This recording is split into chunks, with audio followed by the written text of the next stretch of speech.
ചന്ദനമുട്ടികളുടെ വൻ ശേഖരം പിടികൂടി, 2 പേർ അറസ്റ്റിൽ.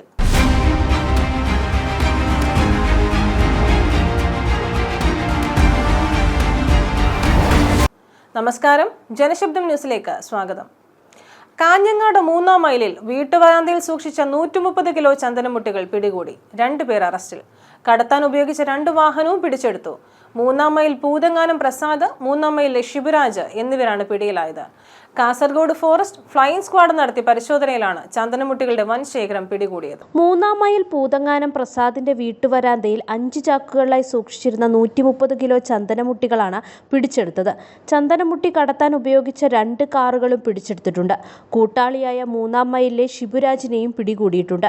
രഹസ്യ വിവരത്തിന്റെ അടിസ്ഥാനത്തിൽ forest flying squad range forest officer V Ratheeshan, Kanhangad range forest officer K Rahul എന്നിവരുടെ നേതൃത്വത്തിൽ നടത്തിയ പരിശോധനയിലാണ് ലക്ഷങ്ങൾ വിലമതിക്കുന്ന ചന്ദനത്തടികൾ പിടികൂടിയത്.